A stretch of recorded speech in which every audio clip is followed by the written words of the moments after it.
Programımız kaldığımız yerden devam ediyor. Şu anki konuğumuz podolog Şeyma Günüş. Şeyma Hanım hoş geldiniz. Hoş bulduk. Nasılsınız? Teşekkürler. Sizler nasılsınız? İyiyim. Süper enerjiyle geldim bugün. Hoş geldin. Harika.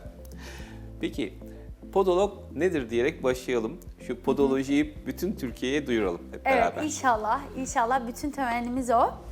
Podologlar ayak sağlığı üzerine eğitim almış kişiler. Üniversitelerden eğitim alıyoruz. Ayak sağlığı üzerine alıyoruz. Nedir bu ayak sağlığı? Tırnak hastalıkları. Diyelim ki tırnağınızda renk değişimi var, tırnak altı boşalması var, tırnak batığınız var, tırnaklarda farklı bir şekil bozukluğu var, doğuştan, bebekten yaşlılara kadar bütün herkeste. Ayağınızın altında nasır olur, sil olur, bunu fark edemezsiniz, ne olduğunu bilemezsiniz. Bunlarla alakalı, yani ayağınızdaki cilt problemleriyle alakalı danışabileceğiniz bilgi sahibi olan kişilerdir. Bizim için çok önemli Türkiye'ye podolojiyi öğretmek, bizim varlığımızı benimsetmek. Çünkü ayak sağlığı dediğimizde tam nereye gideceğimizi bilemiyoruz. Dermatoloğa mı gitmeliyiz, pediküre mi gitmeliyiz diye orada kafamız karışıyor. Sizler sayesinde de kendimizi duyuruyoruz. Çok teşekkür ederiz tekrardan. Rica ederiz. Şeyma Hanımcığım, podolog ne yapar? Podologlar yine aldığımız eğitimler üzerine, tırnak hastalıkları üzerine. Bunun haricinde aslında tam tırnak hastalıkları diyoruz ama normal ayak bakımı da yapıyoruz biz. Çünkü podolog deyince tamam o zaman ayak bakımına gitmeme gerek yok diyorlar. Pediküre gideyim, ayağımda bir problem olursa podoloğa giderim diyorlar. Tam tersi. Ayağınızda herhangi bir problem yok ama ayak bakımı yaptırmak istiyorsunuz ya da düzenli bir tırnak kesimi yaptırmak istiyorsunuz.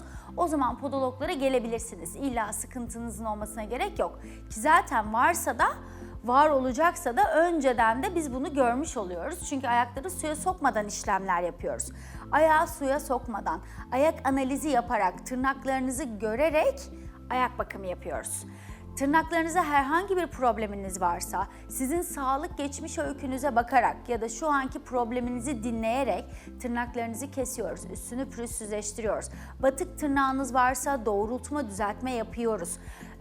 Tırnak mantarı varsa mantarlı bölgenin temizlenmesini sağlayarak kullanacağınız losyonların etkisini arttırıyoruz.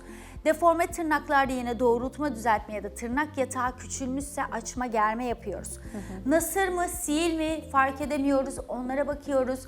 Ona göre mekanik temizliğini yapıyoruz. Bir bası probleminizden kaynaklıysa bir postür analizi yapıyoruz.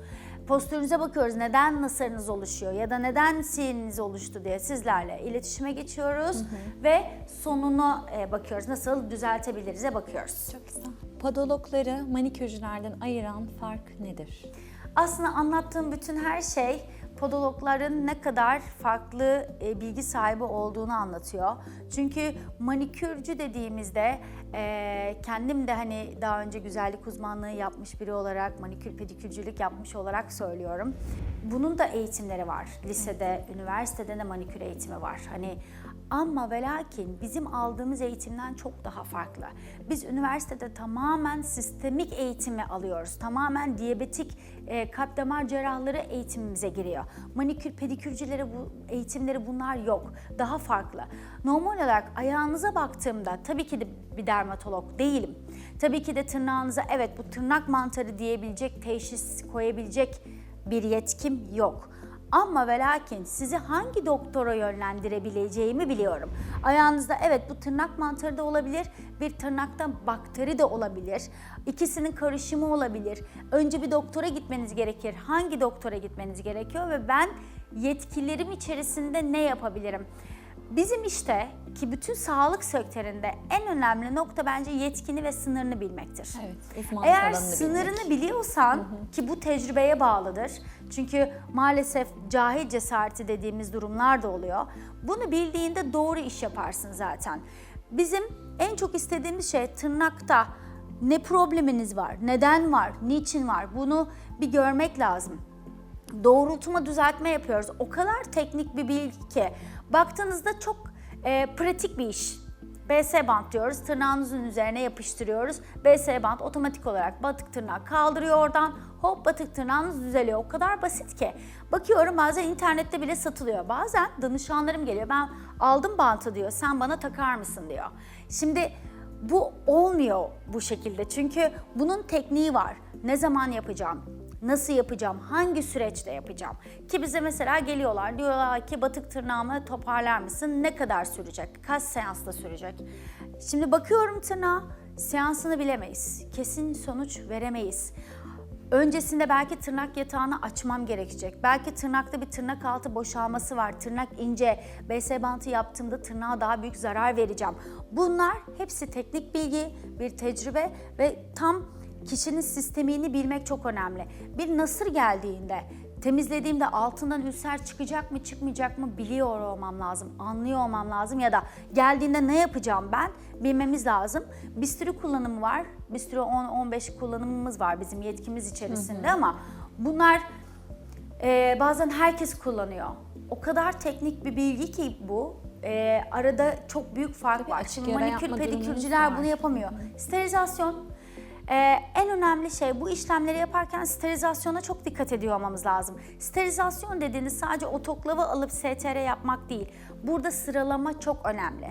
Tarihini koyman çok önemli. Sterilizasyonun olup olmadığına bakmak çok önemli. Kuaförlere bakıyorum, kuru hava ısıtıcı sterilizasyonumuz var. Onlar sterilizasyonu tam doğru yapmıyorlar. Podologlar olarak biz tabii ki bunu da ayırt etmeniz gerekiyor. Gittiğiniz yerlerde bakmanız gerekiyor. Tam bir otoklav ve sterilizasyonunun sıralamasının doğru olduğuna inancınızın olduğu yerlere gitmeniz gerekiyor.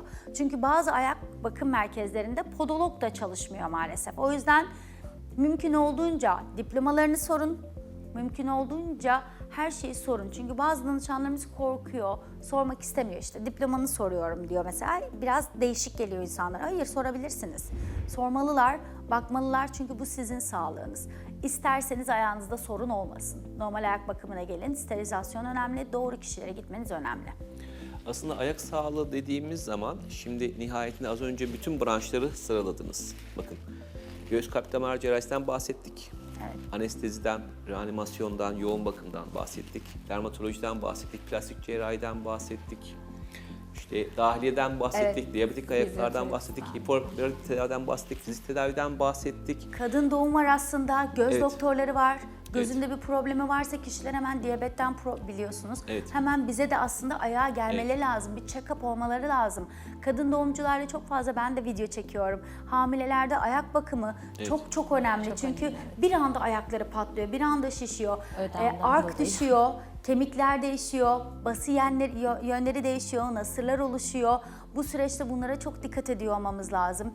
Çünkü doğuma gitmeden önce o batıkları da toparlıyoruz Evet. biz. Sporcular, dansçılar aslında hani bir yandan da aktivitelere baktığınızda ve çocuk doktorları, bebekler, mesela bebekler doğuştan bazen böyle çok batık tırnaklarla geliyorlar. Ne yapacağız diyorlar. Burada da uygulamalar yapıyoruz. Bak o kadar geniş ki çok uzun hani hepsinde neler yapıyoruz'a bakmak lazım. Yani ben şunu aslında söylemeye çalıştım. Seyircilerimizin yani size direkt olarak başvurmak dışında bir de bizi izleyen şu anda bir sürü meslektaşlarım var. Evet. Hekimler var. Hekimlerin de aslında ya bu hastanın bakımı için birine göndereceğiz ama kime göndereceğiz? Şeyma Gümüş Şeyma burada. abla gönderelim. O kadar güzel yere değindiniz ki gerçekten şu an çok doğru söylüyorsunuz. Biz çünkü hem herkese kendimizi duyururken bir yandan da doktor geziyoruz. Çünkü öyle bir şey oluyor ki danışanlar da bize geliyor. Şimdi kime gideyim, kime sorayım? Çünkü diyoruz ki siz işte dermatoloğa gidin. Kime gideyim? Sizin bildiğiniz var mı? Biz de hani bakıyoruz hani bazı çünkü dermatologlar var bizi hiç sevmiyorlar. Hani hayır diyor.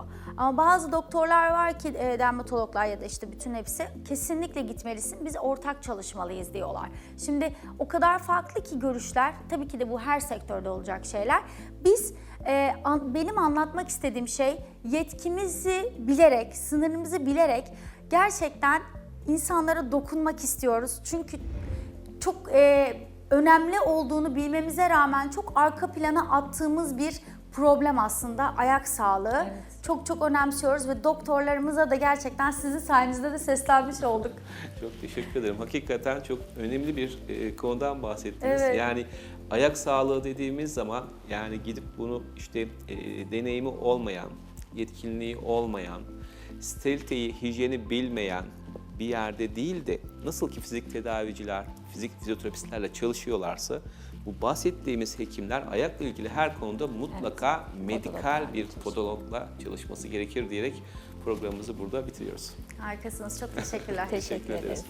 Bugünkü program konuğumuz podolog Şeyma Gümüş idi. Kendisine tekrar teşekkür ediyoruz. Programımız kaldığımız yerden tüm hızıyla devam ediyor.